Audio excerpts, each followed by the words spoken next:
চলুন দেখে নেওয়া যাক কিভাবে একটি ভ্যালিড অর্ডার ব্লক বেছে নিতে হয় ট্রেড করার জন্য।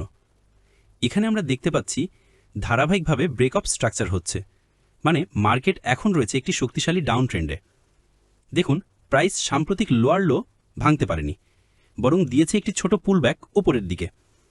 এরপর যখন প্রাইস যথেষ্ট মোমেন্টাম তৈরি করে, তখন এটি নিচের দিকে ইনএফিসিয়েন্সি তৈরি করে এবং একটি নতুন ব্রেকআপ স্ট্রাকচার সৃষ্টি করে।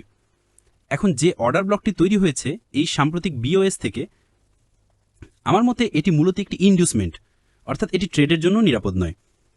কিন্তু এই নিচের অর্ডার ব্লকটি এটি ভ্যালিড এবং সেফ টু ট্রেড। তাই এখানে আপনার অর্ডার সেট করুন অর্ডার ব্লকের মধ্যবর্তী স্থানের সামান্য নিচে, অর্থাৎ স্প্রেড সাইজ অনুযায়ী। টার্গেট রাখুন সাম্প্রতিক সুইং লোতে এবং অপেক্ষা করুন যতক্ষণ না প্রাইস ফিরে এসে আপনার অর্ডার অ্যাক্টিভেট করবে। আরও ট্রেডিং ভিডিও এবং স্ট্র্যাটেজি জানতে লাইক দিন এবং চ্যানেলটি সাবস্ক্রাইব করুন।